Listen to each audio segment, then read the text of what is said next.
This episode is brought to you by CAPZ, the home of headwear. Although, if you think they're just doing headwear, you've got it wrong. If you've been tuning into the show, you would have seen my Larry Bird vintage Mitchell & Ness t-shirt. You would have seen my Charlotte Hornets hoodie. They've got it all. So if you want to go find your perfect hat or your perfect hoodie in this winter, head online now, www.capz.com.au and check it out. This podcast is also brought to you by RIXX Eyewear. Eyewear that inspires confidence. Speaking of confidence, I can tell you right now you'll be really confident in getting an absolute Barry bargain. RIXX are currently running an end of season sale up to 60% off. Let me say that again, up to 60% off clearance sale. Sunglasses going from $40. Head online now at rixxeyewear.com.au and check it out. 5 days only. Righto, let's get into the show. Oh, we're back in the Rolln media van. We got some royalty in the house today. We've got our great man. Actually, this is your third podcast now. We've got Rory the Rat Atkins back. Second, mate. Second. But yeah, thanks for having me. Second. So you've done more podcasts than played games this year. We're starting up on that. I think we are, yeah. Oh, yeah, Not that I can talk, but then we've got royalty on the other side and a first time of the debut, the skipper of the Melbourne Storm, Christian Welch. Welcome to the podcast, mate. Thanks for having us on. Now, boys, we must start because I didn't get the chance to go out there and play golf today, but you two did, and I haven't asked you yet how you went. I wanted to hold it in. Start with you, Christian. How'd you go today on the course? It was my first hit since tearing my Achilles, so 13 weeks, and it felt like I hadn't played for 13 weeks. It was Don't hear terrible. excuses. My Straight off the bat. I love golf, but Excuses, he reckons. my ability doesn't match my ego, so it's kind of depressing. So what'd you hit? We played best ball. I still played terrible, but lost a bit of cash. That's great. It's good to see you back out in the course, though. We'll talk about that injury update soon. Rat, how did you hit him? Yeah, I'll start off with an excuse as well. I hadn't played in about 6 months, mate. So 25 points off 18. So it was good front nine, come off even. 18 points. And then, fatigue. Fatigue's a big issue on the footy field at the minute and on the golf course. So. That's all right, mate. We all have those kind of ruts, but we're just having a laugh off the podcast there. The big fella walking through the airport, you would have thought he was on tour there, big fella. He had the golf bag, he had the works, mate. Yeah, definition of all the gear, no idea, mate. But you got to look the part if you're not going to hit them well. What sticks are you boys using? I've got to look after the Puma brand, so... You get the freebies, don't you? Anyone with Puma? Yeah, the Cobras, they're good. They go well. Not that I hit them well. They look good, though. I've got the copper ones. What are your strengths? When you're both up and going, what's your strengths? Because you're a big boy. I'm guessing that you smoke it. No, it's my chat. Yeah, it's not wearing the golf. It's weird. When you, like, I live with a bloke who plays for the Rebels, Brad Wilkin. Remember at Spring Valley, and all the Rebels boys, it's... At the Storm, it's a bit more savage. It's a bit more like I'll celebrate if one of the boys has a bad shot more than when I have a good shot. But, when I play with the Rebels boys, it's all about like, what's your highest score that Stableford score, and it's just a bit boring, I think. But I think we'd play it. I think we'd enjoy this. You've got a story, actually. I'm glad he brought this up. You tell him, because I was like, what's he like? You're like, mate, tell us the story. He brought this up. So playing with the boys, like we're not that great at the Suns. Well, we've got a few good ones, but it's more about the golf etiquette. Like as Roger's saying, like at the Rebels, like they just like playing. Like righto, you go first. You had the best shot on that last hole. Real serious. Yeah, you can start us off, mate. So anyway, we're going to have our first hit a while back, probably 2 or so years ago. And anyway, righto, mate, what's on this? I don't know, whatever, mate. Like we'll feed, righto, we shake on it, and I'm just up to the tee, halfway through my first backswing. Meow. You are mate. Yeah, mate. I nearly fell over. I couldn't believe it. I wouldn't do that. I could not believe it. That is the lowest of lows in golf. I wouldn't do that. You knew it as well. And then as soon as it started to get, like I was about 3 shots up with 3 to go, he knew it was just getting out of his grasp. He stopped it for 10 holes because I cracked it. And then as soon as it started to heat up again, meow. Halfway through. Oh, you wouldn't want to be over there, would you, Rat? Yeah. That is shocking. The Rat did go to water that day. So. Oh, he does. You're only as good as your last game, mate. Oh, that's who owes the feed now? Thank you. Yeah. Well, we're going to organise a big golf day. I'm thinking that the AFL Grand Final. When's your Grand Final will be similar? So yeah, Saturday, Sunday. Yeah. Yeah. So that won't work for you because you boys will be around the mark, but you'll be right. We're there, mate. No, I'm That's not bullshit, joking. mate. You're not I'm joking about that shit, mate. We're there. We're following the boys. No, but everyone out there wants to pick a date. I think that's going to be hard for athletes, but there's a public holiday down here on the Friday. So we'll have to get everyone involved. And Clutch and Co, you were just saying you need some golf gear. So, Dommy boy, if you're listening or watching, make sure you got size XXL, maybe triple XL for the big boy. Yep, big boy season. Let's go. Prop kitchen. Let's get into it. How's the body, mate? Because it was devastating early on to see what happened. But how are you tracking? Yeah, going right. Yeah, I think about 12 weeks post-op, and it's just very slow. I've done 2 ACLs as well, so I've done a fair few long-term injuries, but this one's been more of a mentally, it's been a lot tougher just because of the nature of the rehab. But getting there slowly and aiming to hopefully get back at the end of the year. And I mean, that's given me a bit of hope and positivity. But yeah, it's pretty tough at the moment.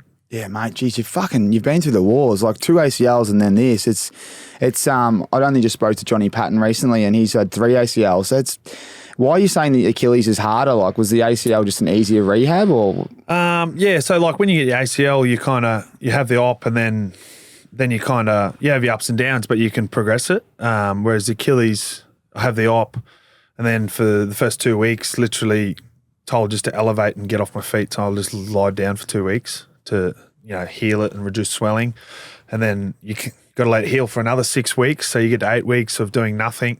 Your calf's gone backwards, and it's pretty hard to lose a calf when you don't have a calf, but I've done it. So like for 8 weeks, you can't touch it. So, like ACL, as soon as you have the op, you can progress, whereas the Achilles, you go backwards, and then it's kind of like every day or week of muscle you lose, it takes twice as long to get it back. So it's just such a grind doing the same exercises. And then also, to make it even more complex, you can't just get on with it. Like if you work it too hard, you'll stretch the Achilles, and then you can't get that elasticity back. So you got to work it and try and be aggressive with it. But also if you overstretch it, it cooks you. Like I went too hard last week. I didn't train for like 5 days because I just couldn't walk properly. So it's, mentally it's been a bit tough, but it is what it is. I've never done an Achilles, but I've done the calf tendon, so I know what you mean with a few of the exercises. Are you doing a heap of skipping and all that? No, I can't even do a calf raise yet. Oh, so you're still there. Very early, yeah. So it must ramp up late then. Yeah, that's the thing I'm wrestling with at the moment is like I can't walk properly. I still got to walk.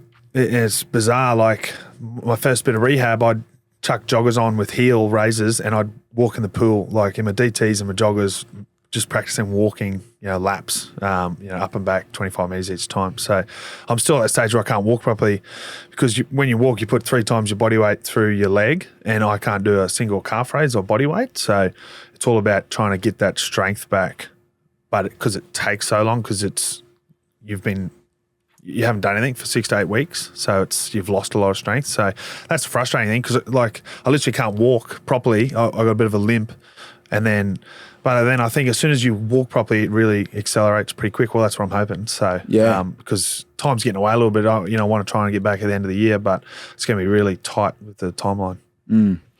Fuck, it's well, mate, one thing I will say is I've only just met you, but I've listened to you. You're a very positive man. Like, you got a great attitude towards it, and what's it been like being the skipper as well? Like going through all this, have you kind of put your focus elsewhere throughout this process? Yeah, trying to, I suppose, do things that keep you, in a good headspace. It was the first game I was captain, so it was like such a proud moment for me. I've been in the club for 10 years and I love the Storm. Obviously, I'm from Queensland, I'm not from Melbourne, like the majority of players, but everyone that is here, you have a real big love for the club, of the people and the fans. So such a proud moment, but then obviously such a tough moment. But look, I'm just trying to be around the guys, trying to help out some of the younger forwards, and at university, trying to do some stuff. So I'm just trying to keep a bit busy, trying to do some professional development work at the club in the commercial space. The Rat will try and sell me out later, but like I did a week with Collingwood, just seeing how they work, in the football department. So I'm trying to keep busy with all that stuff, because it is a bit, if you are just doing your Achilles, and I know it's a privilege, that it's my job to get my Achilles better, but it's literally, if I didn't do anything else, that's all I would think about all day.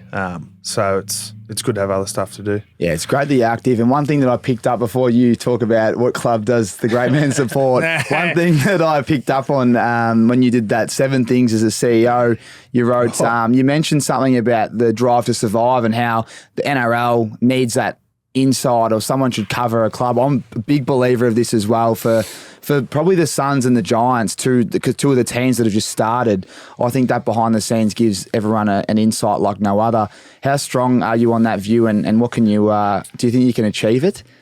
Oh, well, at the Storm as well? Yeah, we'd love to see it's hard, like, because they actually brought the guy in who did the test for Amazon. I think everyone's seen how good that was. And he was there for about 3 months filming, had some great stuff. And it was actually it was last year, so it was pre-season. And then Melbourne blew up again, so we had to move out. We went up to Sunny Coast. So it would have been really interesting doco. And then, we won 19 games straight, got the equal record in the history of the NRL, and then got bundled out in the prelim, by Penrith. So it would have been great, but the Storm are a bit funny. They kind of enjoy giving access to a certain amount, because I think it was meant to be potentially Craig Bellamy's last year, so it was going to be a bit of access. But they ended up canning it. They canned it all just because I think they were a bit protective of the IP. So it's an interesting one, when you compare Drive to Survive. I don't think it's more the characters of the stories, isn't it, that we love, Gunther and, Ricardo and all these guys, whereas, I think you could still do that in the NRL and AFL, but, I think they're so protective of the inner sanctum and, the strategy and IP that's your hurdle to get clubs to incentivise them to go open right up, because there's plenty of those docos out there, but they're not really that genuine, and I think people see that. That's why the test, because I'm mates with Mitchy Marsh, and I've got this just vivid memory of him. He's playing the DJ. Do you remember when he's doing the DJ set and he's sitting there, and then Langer walks in and he starts playing the cover drive, and like the boys all go fuck, and like that's exactly what goes on in the locker room. And the access it's huge. You almost need another lad to be on the camera, don't you? Yeah, you do. Know when to film, know what's going on. Know what's going on, build relationships. And I guess it's all pre-recorded, so it all get approved by whoever the boss is. So I like it. I thought that was a great idea. Hopefully they bring it out in both sports. Yeah, and you did mention did the week with Collingwood, mate. So there's another bit of AFL kit that you've got in the wardrobe. So there are rumours around. I reckon I've seen you in five different AFL kits. Is that true? Yeah, so I reckon we just want to find out who you actually do support. What's the most underpaid position in AFL? Because you never know. It was whatever that is. That's me, all right? Obviously, mate, wherever I was playing. That's what I mean. I'm an underpaid, overworked front rower. Workhorse. Blue collar. We don't have much coin. And, if someone throws me a Collingwood jumper or maybe, guard of honour for the Western Bulldogs, I'm going to grab it because it's a great experience. Love my AFL. But my heart lies with the Ds, And people, actually, it's so good we won the premiership, but it's so bad because they go, who do you go for? And I go, I go for the Ds. And they go, oh, yeah, you jumped up. Mate, I got to Melbourne in 2012. This is tanking saga. The bandwagon's empty. No one's on it. I'm on there by myself, all right? I'm doing the hard yards. So don't give me that rubbish. Go the Ds. Picked him up from his joint today. He's got 2 Melbourne Demon flags hanging. Yeah, there we go. There we go. Very proud. Very proud. Yeah, you bought them about 3 months ago. What do the boys say from the Pies when they see you wearing the Pies kit down game day? Yeah, I got a bit of grief, but it's actually the boys at the Storm really love the AFL. We've got a big Storm AFL tipping comp, but it's interesting seeing, because obviously we sign a lot of players. We don't have a lot of Melbourne, so it's the timeline guys arrive. So we've had, when we first got the club, everyone went for Hawthorn, and then it was all the boys, oh yeah, go for Richmond Tigers, I live near Richmond. And so we're starting to get a few D's boys come through, but it wasn't a popular club to go for. But it's great because we're at Amy Park, we train alongside the D's in the gym there, and the Victory, and all the Rebels are there. So it's a great precinct to be involved with, and they're a great bunch of fellas. What were you doing at the club in the commercial team? I was with the footy department, actually. Footy department. It was, so Nick Maxwell used to be our leadership coach at the Storm, and then so we've got a good friendship, and I just said to him, do you mind if I come and check it out? And there was a week they played Richmond. So I was sacked after a week because I got towed up. But it was so fascinating. Like I watch AFL. I prefer watching AFL than NRL because I can sit there and enjoy it and watch it passively compared to, the sport I play. I disagree with half the shit the commentators say because I just feel like they don't really have any idea. Outdated. And it's a bit annoying. Yeah. Whereas I love watching the AFL, but like we were sitting in there and they were strategizing how to try and keep, make Dustin Martin, take his impact out of the game. And it was just, my brain literally hurt. And I think I'm reasonably smart. I watch a fair bit of AFL, but there's just so much more layers to it. And I think the everyday fan probably doesn't understand that, and probably all the sports, how complex some of this stuff is. It was a fascinating week. Did you give him a bit of feedback? Because I checked the stats before. He had 30 and kicked 3. So. Yeah, he had a big day, yeah. No, I haven't It's not bad, boys. I bought it. Oh, no. Was it getting heated in the box? Yeah, but Fly's down on the boundary side. So Lepich was in there, Brendan Bolton, and a few others. How'd they communicate? Were they great?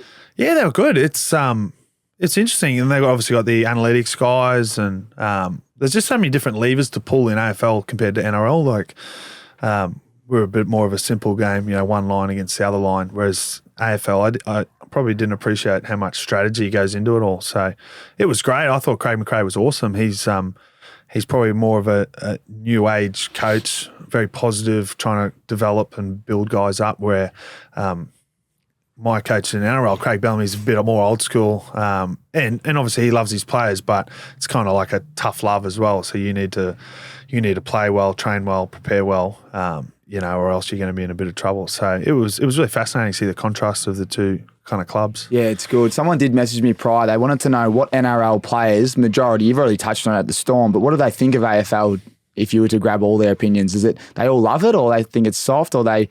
No, they love it. Yeah, I think the boys genuinely enjoy the AFL. We like getting the games. I know that a few of the boys are quite close to like Bonapelli and Dunkley, and a few of those, the Dogs boys have, they've come to a few of the NRL grand finals in Sydney that we've played in. So there's it was quite like when they won in 2016, we played in the 2016 NRL grand final as well. So we were all on Mad Monday together. Oh, how good's that? Cheers Tuesday, and the Dogs are having a party, and we ended up at Crown, I think, till about 5 a.m. So that's brilliant. It was just good fun, and they're good fellas, and I think there's a lot of respect and a lot of appreciation. It's hard not to when you're in Melbourne. Yeah, we're not from Melbourne, obviously, so we coming from a place like Sydney and Brisbane where there's probably not a huge AFL. Obviously it's building and it's getting bigger and bigger, but when you come here, it's pretty hard not to get into AFL. Yeah, spot on. It's like the other way around. I can't believe the size of these boys and the tackles and the hits. What's the average weight in your team? Yeah. Well, you get all these Pacific Islanders. Yeah. Us white front rowers, we're not going to have a job in 10 years. We're literally getting run out of town. But it's funny when you talk about it, like, at least when I run the ball, I can see the guys hit me, and people go, oh, how do you do that? That's great. But then I look at like AFL and a guy's like back and back. Some guy's going to throw his knee into his head, to try and take a mark. Or I even went to Tasmania, Sheffield Shield. Well, Benny Mayburn used to be he's at the Suns now. He's a welfare manager, but he used to do Tasmania cricket. And I was watching it like, imagine sitting there getting a bouncer at your head at 150 clicks. Yeah. Like, I think all sports have some form of courage. It's just what you're used to, I guess. Yeah, it's well put, actually. There's a lot of respect, vice versa, for NRL cricket, like you said, from most AFL players as well. So it's good to get your take on that. So what do you got for us, Rat? You're well prepared today, big boy. You got a few things we want to... more so, how do you see your time since we met at the Storm? So we were lucky enough to meet. You've been there 10 years now, so same time, yeah, both 28. Time. I was lucky enough, I'd gone down and watched a Storm session when I was at the Adelaide Crows, 2015. The Rat was banged up. You were injured. I had a big knee brace on. So oh, yeah. The Crows, lucky enough to organise, I think it was through big Anthony Seibold at the time. He was at the club. Yeah, the leadership stuff, yeah. I think you were playing that IDQ camp, weren't you? That great camp of yours. The one that we do every year. That was a couple of years later, mate. But we won't touch on that. So is that after the granny or before the granny? So anyway, back to where we were. That was a big story. Back to where we were. So anyway, rocked up the train, had this big knee brace on, go and watching him go about it, and I'm over there with my crutches just on the side. And to this day, it's probably the only...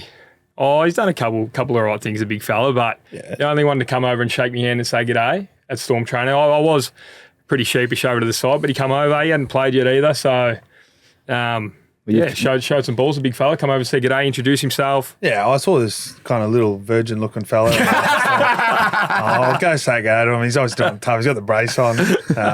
But it's been great. You know, it's nice to hear from him. Obviously, he calls more high-profile guys like Munster and tries to talk to them, but then sometimes that doesn't work. So then I get the call. The big fella. How you going, mate? Yeah. Any tickets? So it's got a good relationship. Played a bit of golf, and obviously I'm from Queensland, so I see the Rat and the Goldie doing his thing. So Comes down when I get him out of the pav when he stops sniffing air. The big fella on the dance floor. The Pav's a great place, isn't it? Place, yeah. No, we had Melbourne Cup Day, didn't we, with all the Suns boys? So yeah. It's What's your favourite pub in Melbourne? What's the Storms boys' local pub? The Espy, yeah. Oh yeah. We love the Espy because unlike all you AFL fellas, we don't get looked after. So it's hard for 10 of us to get in anywhere. We've got to line up like everyone else. You know, we're not looked after. So, but there's weird. Tui Kamakamitha, our big Fijian. He's built the relationship, so we get in the SP. So happy days. Could join over summer, but generally Swan Street or Chapel if we're feeling a little bit fancy. Yeah, Chapel's a good place. It's Electric's probably the the go-to spot at the moment. Well, at the moment, there's some big things happening, and it's a state of origin. And I want to talk about the state of origin because you've obviously it's very close to your heart. But what is it? What does it mean to play state of origin footy? Because AFL, we don't have it. We did have it, but we don't have it anymore. And it's so good to watch. We fucking love it. So, what's it mean to you just to play? Yeah, it's the boys are obviously playing on Wednesday, so it's such an emotional product, like in game. It's just it just connects to that whole state versus state, and it's like guys are almost. Coaches are crying when they're delivering the team meetings and talking about how much the jersey means. And there's just such it's hard to explain. It's not really, and you don't coach it like that. You don't, because you get the kind of the best players of each state, you're not in there strategizing too much. You're just kind of harnessing all the energy and making sure everyone's buying in and making sure everyone's, appreciating the history of it all. Because Queensland's had a bit of success, with the 8 straight, but before that, the history of the thing, it's Queenslanders would go down and play in the New South Wales League and be forced to play against their mates and represent New South Wales even though they were from Queensland because that was the only professional league. So that's the history. I think we lost 20 years straight. So there's a lot of pent up, I suppose, hate for New South Wales and it's just a great product. But it is bizarre. And people say in AFL, let's bring it back. There's no way on earth the AFL clubs are going to go, yeah, you know what, I'm paying this bloke 1.1. You can take him for 3 games right in the middle of our season. He'll miss games for his club, and you go bash him for 3 games. It's just such a bizarre. I looked at it, and there's nowhere in the world that does. It's such a unique thing, but I think it's a great thing. It's just so bizarre when you look at it as a sporting competition. You take the top 34 players of the whole competition and you play them in their own little rep comp right in the middle of a domestic competition. It's a bit weird, isn't it? Well, yeah, you're right. That's why it's so unique and it's so good to watch. The intensity of a State of Origin game versus just your normal game at the Storm, how many notches are we talking it goes up, especially game 1 because the boys are probably not as banged up. I think in NRL you have players you identify as this guy he's a good ball carrier, he's their best carrier. Let's look after him. Do a good job on him, but in the NRL, in State of Origin, it's the whole team. These guys are the best of the best, so there's no rest, and obviously, the skill and it's all about arm wrestles. Basically, winning that territory, basically the ball in play, staying in longer, and see who can. Basically, you drag him out into the deep end, see who can stay swimming and stay above water for as long. So it's really physical and it's really chews you up. So it's but that's the games you want to play in. It's amazing the intensity of the game. It's definitely well above a NRL standard game. It's unlike anything I've ever been to before. Christian was kind enough. Oh, here we go. He was kind enough to get me some tickets, but I did have to pay for them, so we'll leave that for another day. It was game 3 decider at Suncorp, so I don't know, but the big fella. Big fella's got family and friends, right? On that. So me paycheck was Yeah. So anyway, he stung me top just the popped tickets. up after the boys. Whatever, bloke. Yeah, here we go. So anyway, I got some tickets and. Anyway, take a few boys out to the game. We're driving up from the Goldie. I'm like, boys, who wants a ticket? Got got to pay for them though. So only a couple put their hands up. So we're driving out, and he goes, "You're sitting in the family section." I'm like, "Oh, Ripper, haven't met his mum or dad yet." So I'm driving. I'm Dezo. The boys are getting on the cans, and we're walking into the stadium. Joints pumping, Caxton Street's unlike anything I've ever seen before. Going to the game. And righto, we're getting there. I'm turning to the boys. I'm like, "Boys, righto, I haven't met his parents yet. I don't want them to think I'm too much trouble. Like, on your best behaviour, first thing. Oh, there's Christian's old fella. Like, seen him in a few photos with the big fella. G'day, mate. Oh, well, if it isn't Christian's bitch." Straight up. I'm like, here we are, being all proper. And then his old boys hit me with that straight up. I'm like, I thought he would have been focusing on the game or something. That is brilliant. Texting his old boy to stitch me up. Yep. And then watching that, mate, that's like best sporting experience I've been to in Australia. Game 3 decider, State of Origin.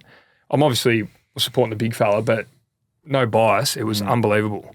And for them to win, underdogs, but after I did some digging, apparently you're underdogs every year, the Queenslanders. But no, it was great. And it was so funny sitting with his family. I'm unsure whether anyone has ever showed you how your mum supports when she screams. There's always most parents. So I've been to a few games. It's kind of like right at the start of the set. So you obviously get 5 tackles, right? But like at the start of the set, everyone's kind of chilled out, waiting for the sexy plays to happen on tackle 4 or 5. And the big boy does his best works on tackle like 1 to 3, right? There we go. Yeah. So I'm there, I'm watching, and like it's kind of quiet at the start of the set.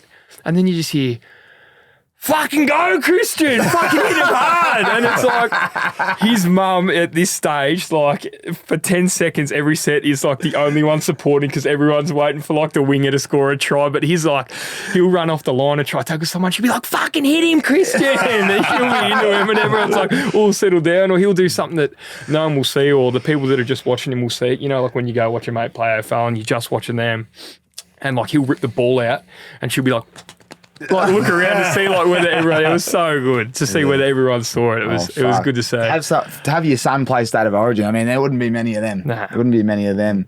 Billy Slater's the coach. What's he gonna bring to the Queensland side? Because you're all from different systems, and you got a week to prepare. You can't coach too much. You just got to, righto, boys, what are you guys happy to do strategy wise? Righto, you want to do that? Right, let's do that. As long as we've got a plan, we're in good stead. So Slatsy gets all that. He's obviously a great student of the game as well. He's kind of, I don't like watching NRL, but these like Smithy and Slatsy and Cooper, like they watch heaps of footy. They just love it. You know, those guys who just love watching clip after clip. And so he'll do a great job. They got the old band back together, the old boys, Jonathan Thurston. So, those guys are from an era where Queensland had a lot of success. So they'll do a great job. So I'm really excited. What are your predictions? Whitewash, my friend. Let's go 3-0. I love that. I love that. Well, it's interesting. So they play in Sydney and then they go to Perth, play at Optus, and then game 3's at Suncorp. So as long as we grab one game in the first 2, I reckon it'll be pretty hard to beat us at Suncorp. I hope it goes to 3 just for the thrill, and the boys get up. Yeah. What do you reckon, Rat? Yeah, hopefully gets to 3, mate. Decider at Suncorp. A few tickets. Buy a couple more family section tickets, mate. I want to ask you a few more questions about your sport. Who's the most impressive athlete you've ever met in your time? Probably Greg Inglis. Yeah. How many years do you have with him? No, he was at South Sydney by the time I was playing first grade, but he's just such a presence, these Indigenous players who just have the understanding of when an opportunity is going to present, and they just have that. He's just a big game player. Like his body, he's a giant of a man, and he just moves so well and so physical. He's just such a monster and such a huge body, huge personality. He's he was back in Melbourne for the Indigenous round, which was awesome to see. But yeah, he's an absolute freak. Yeah, well, he was great to watch. He's a big boy. How tall is he? 6 what? Yeah, I think he'd be like 6'4", 6'5", maybe, and he'd probably be 110, 112 kilos. Like, and this is for a back. Like, and lightning speed as well. Yeah, quick. Yeah. And the big fan, don't argue. See ya. Was Izzy similar to him when he was going through? Izzy probably wasn't as big, but he's athletically just as good. Just couldn't kick the Sheridan real well, could he? How many years do you have at the Giant? I don't know, but the big boy would blow up. No, we can't laugh because if we went to your sport, we'd get crunched in half. Yeah, shocking. How many tackles would you do in a week in pre-season?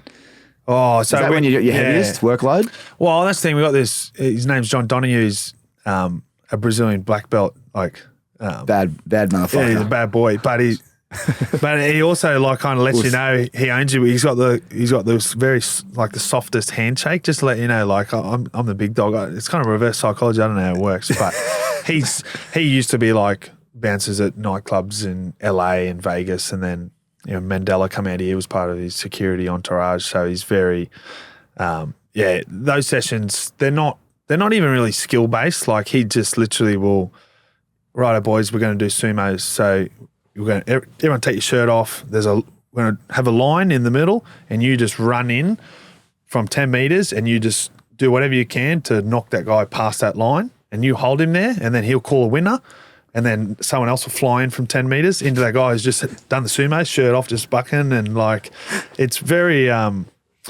it's a bit animal, like kind of like primitive, some of the drills we do, but it makes you kind of resilient, pretty tough. But it's not good when you got all these Samoans and Tongans, 130, 120 kilo monsters who just come in and flying in India. But it is what it is. Does he put you in your weight groups? Like it's not like Pappenhausen's getting crunched by blokes like you or what? Well, in preseason you have forwards all wrestle together, backs all wrestle together, but then on the Saturday that's the good times to be a forward because you get all these little winger little Pappenhausen. You can have a nice little free feed. Keep them there for a little bit so you get your lungs back and then wait. And that's the thing, all the big boys kind of look around, everyone knows, you don't go against another big boy, you just go have a feed on a little halfback or something like that. Thank you very much. So it's a bit of an unwritten rule, but yeah. What other drills would you boys do that we wouldn't know about?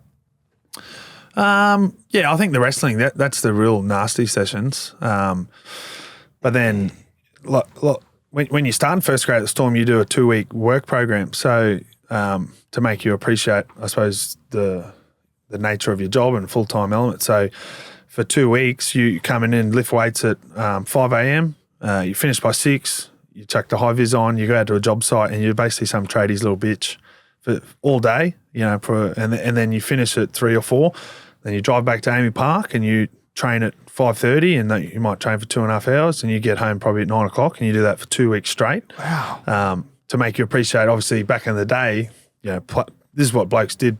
They'd be on the tools all day, and then they'd have to train. So that really cooks you. And then we do the I Don't Quit camp, which every year it's kind of like a rite of passage where you do the 3-day kind of torture thing where, you don't sleep, and, I think the D's and the Crows did it and stuff. So once you do it once, though, you don't have to keep going, which is good. But, that's like the most physically cooked I've ever been. They just see these army commando guys, and they take you out bush, and the first day they just absolutely flog you, and then they start like mucking around with you. So like whoever stuffed up, they'd make them do a jigsaw on the ground. You have these metal bars, and you have to hold the bar above your head until they finish the 200-piece jigsaw. And then we'd have like a milling comp where you'd fight each other. There's no headshots allowed, but and they'd pick a winner out of that. And then you'd have wrestling in the sand, and then so basically for 2 days they cook you, and then on the second night they make you do this silent march. And they give you a can of Coke and a Mars bar to give you the sugar high, and then obviously for you to plummet. That's the point of doing it. So you just lap. We did it for like 4 hours just walking, and you're not allowed to talk. And so while the commandos and that run the camp, Craig Bellamy, the coach, and a bunch of other coach stuff, they're there, but they're like kind of witnesses. So Bell's the weirdo. He'll be in the bushes at 11 p.m, like just watching in this random like track, just trying to see how a guy's responding when he thinks no one's watching him. And then they'd walk you out in the bush and drop you in these little areas like a couple of kilometres apart, and you have to stand guard, and they'd try and sneak up on you, and you haven't slept for 2 days. And so they'd go, and what you had to say was whole 2 goes there. And so you start you start tripping out, thinking you see staff and people, and you just like, and because you got to stand. And so if you got through to sunrise, they'd come pick you up, and then the guys who fell asleep had to form a circle and stand and watch the guys who made it through sleep for an hour on the dirt. So it's just fucking unbelievable. it's outstanding. And then You know, and then so whenever they drove us out to Anglesey, so instead of resting on the bus, you have a journal. You have to write like 200 words on, you know, your journey or whatever to keep you active and not resting. And they check that like every day. So, and it's quite confronting. So halfway through the camp, you have to rank everyone on the camp 1 to 16, you know, who's been the best. And so, and they go, you got to be honest. You got to say, you know, a guy on 16, you're soft, like you're not good enough. And anyway, we're on the way back on the minibus and, thinking, the camp's done with 3 days, we're cooked. And so they do it right before the Christmas break. So, you know, like 19th, 20th, 21st of December, and then everyone goes on holidays for 2 weeks. And so the boys were thinking, we're done here. And we were driving through Port Melbourne and they got off early. And I'm like, oh shit, what's happening here? So then they got us up against like this old barbed wire. And it was like, we started doing dips, like on the barbed wire, and we did like up to 80 to like 100, counting them out, 1, 2, all together. And it started like cutting into our hands and like really like hurting. And then the guys who fell asleep, they brought them out front and they gave them a Tim Tam each. And then so they're like, right, boys, you hold the position, and then while the boys, you got to lick the chocolate off the Tim Tam, but you're not allowed to use your teeth. So we all got like this barbed wire cutting into our hands, and we're spraying these guys going, fucking lick the chocolate quicker. And then got it. Yeah, so it was, but it's kind of like, it's like a great thing to go through, because then basically the whole mantra of the preseason and those camps are anything that happens on the footy field is never as hard as what you've gone through in preseason. And so it's kind of, you know, that motto, you fall back to what your training is. You don't rise to the occasion, you fall back to what you train. So I think that's a big thing at the Storm. So it's good to go through those things and have memories, but you don't want to do it every year. Mate, you've explained that so well. I've just ridden that. That is an unbelievable story, and I don't think you want to do that twice. Is there anything else that you did on that camp? I mean, I'm just so intrigued by what else they do here. Well, the first day, you do. Think of the IP, Matt, as well. Think of the IP. That's already out there, I'm pretty sure. So they flog you at Amy Park, but then, so it changes. So sometimes on, they'll walk them out to 1,000 steps from Amy Park. So, like, it takes them hours to walk along the side of the highway to get out there, and then they do the 1,000 steps. But our one, we didn't. We went out to Brighton, but then we got this big rope, and it was Friday Arvo. So, Nick, you know, all the Christmas party season, and everyone's Republic car and pontoon, and they're all having drinks, and we're walking past in the sand, in the water, and we lose our names. So you don't have names. You refer. So I was red number 2.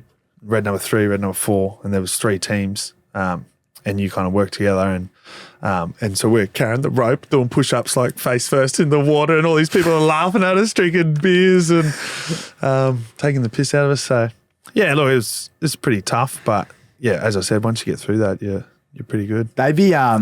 It'd be great, like now that you've done it and it's a culture, you know, it's a thing that everyone does. You boys, the older boys, would be going, I can't wait to hear about the stories. But even just geeing the young fellas up, you know, like just giving them a hand, because they give you this big list, and it's like, bring your camping mat, you know, your sleeping bag, your pillow. It's like, boys, like, you don't need to bring any of that. You're not going to be sleeping. Yeah. Like, but they say to bring it. And even like on the first night, we were out there walking and getting flogged, and then got to about 9 o'clock, and they walked us into this cabin.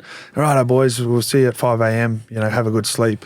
And then, like, obviously everyone's aware, like, we're not going to be sleeping, so they didn't even bother to unpack. But then the boys, you know, a few of them go, this isn't too bad actually. And then they come in, right, come in, let's go. And then they got us, walked us out into this shrub, and they put they had a speaker in the shrub, and it was like making all these like cymbal noises and like really like weird like wing wing wing like, and it was just blaring. And they were like, right, you can sleep on the grass, but you need to rotate. You know, like people standing guard. So every 10 minutes you need to change. It was just like, yeah, it just wears you down a bit, but it's good experience to go through once. You don't have to name them, but was there one bloke that just could not fucking handle it, and your boys had to carry him, or what? You know, some boys really struggle. I know the Demons did it, and I think Christian Salem got knocked out because he dropped a brick on his head. Oh, is that the brick story? Yeah, that's a really smart move. Like, Yeah. he got out of it in a day's work. Imagine So- that. Just throw this brick at me head, Yeah, would wait, you? mate, give me a chop out. Like, now, quick. Quick, man, throw that brick on my head or just punch me in the head and say it was a brick. But that's the thing, if I've got to call anyone out, so it's a rite of passage. You have to do it at the Melbourne Storm, but Jerome Hughes has avoided it, like, unbelievable. Hasn't done it because he's either had like surgery and the physio's gone, oh, we can't touch him, he's too soft. He either does that or he's either playing rep footy for the Kiwis and he comes back in January. So he's literally the only person in the history of our club, and he's been here for 5-6 years. It's not as though he's been here 1 or 2 years and left.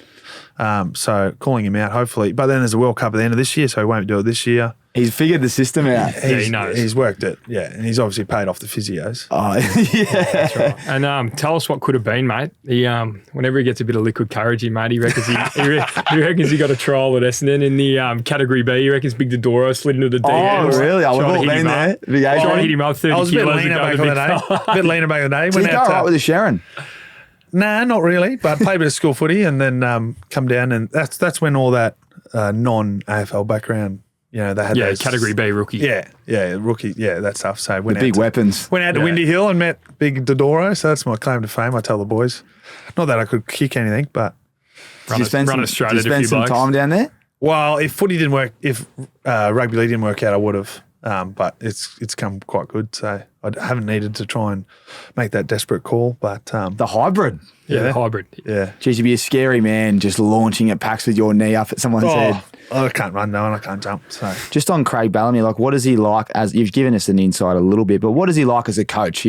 Everyone out there wants to know, why is he such a great coach?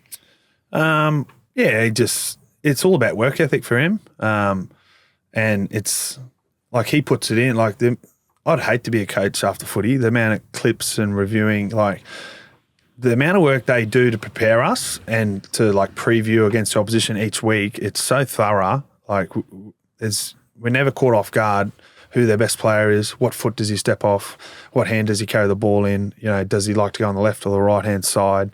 So there's so much detail. I know it probably doesn't look that, but the preparation we get, we get all these tip sheets.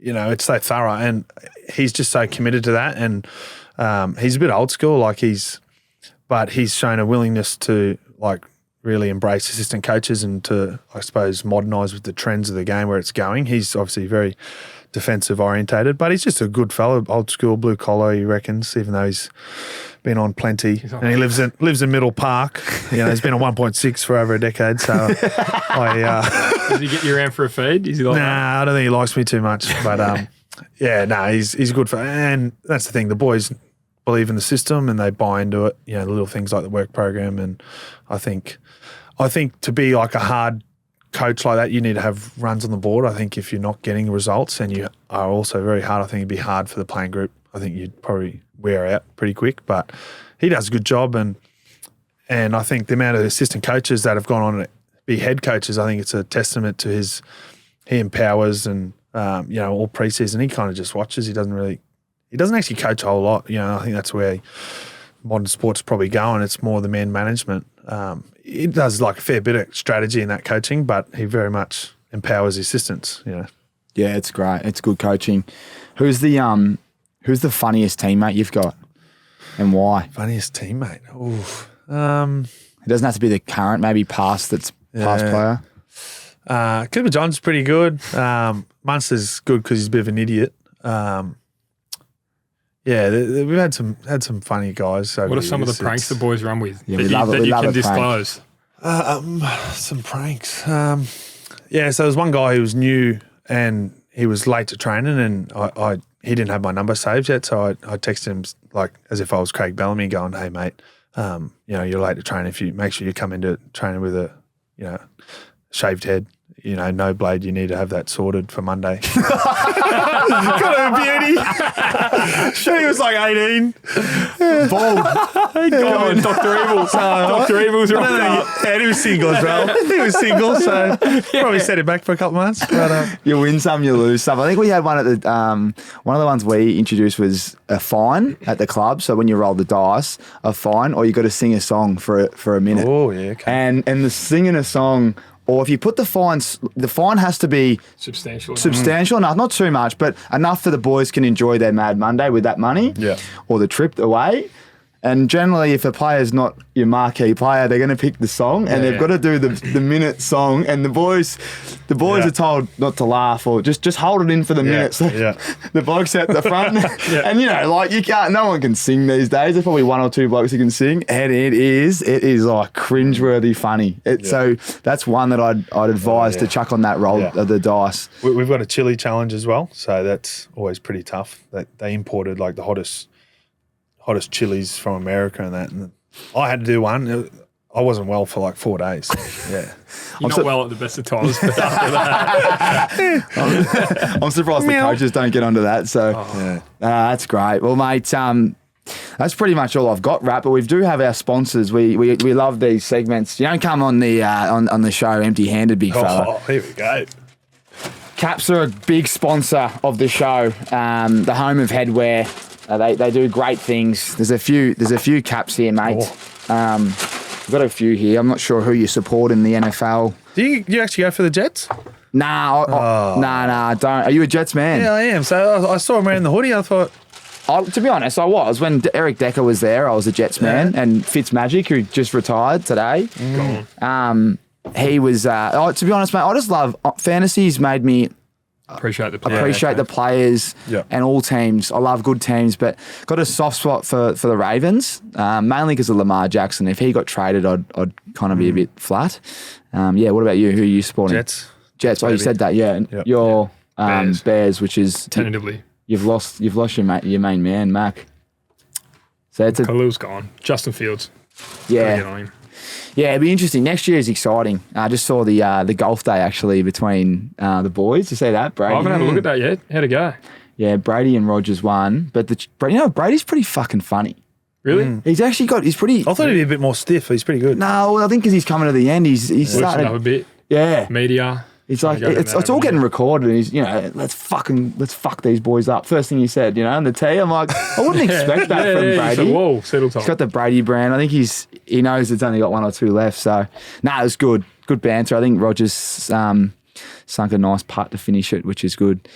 With the Caps, mates, take whatever one you want. The Caps moment is the greatest moment in your sporting career so far. So if you were to think of one moment that's changed your life a lot, there's always a lot of moments, but the one moment, that Caps moment, what would Christian Welch's Caps moment be? It'd probably have to be 2020.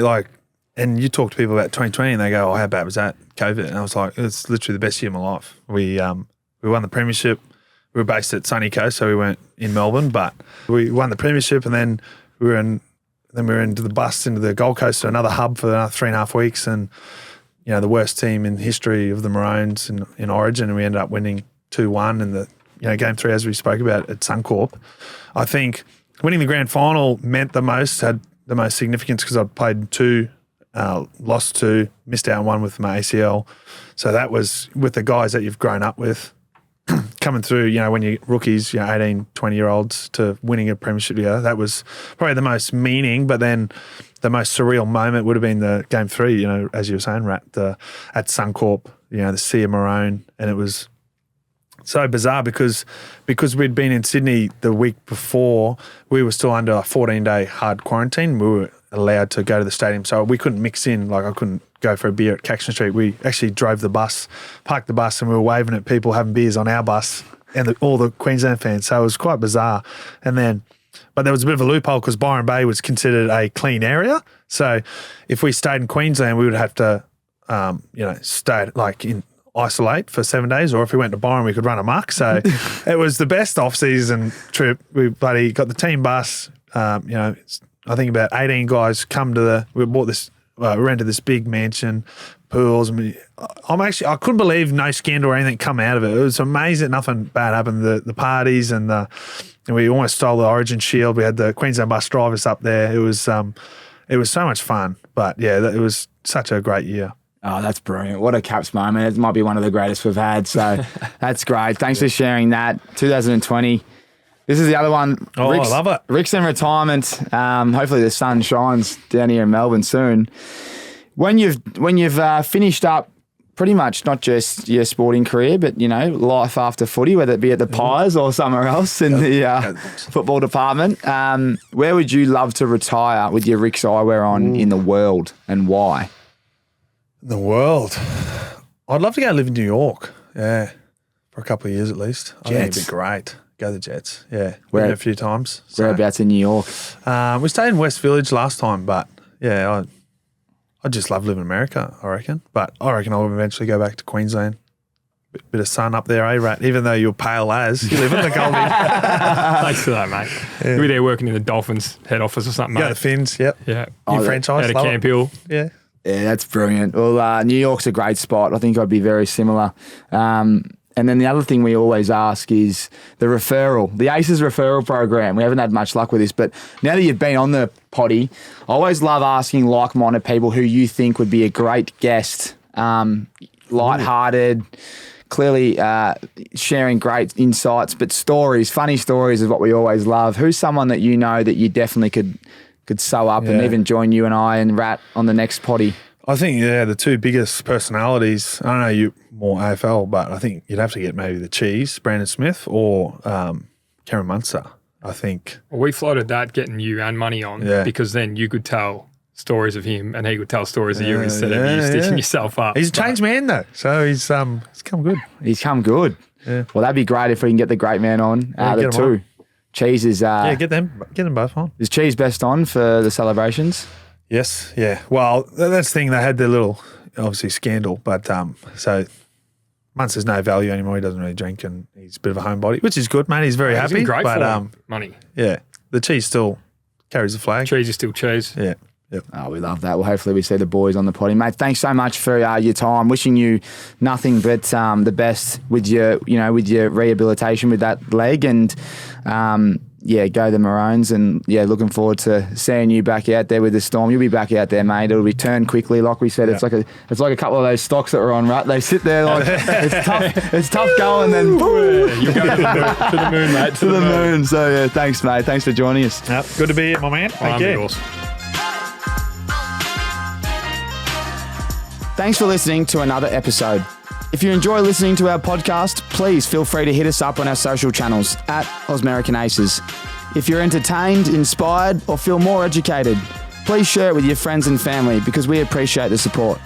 Righto, catch you on the next one.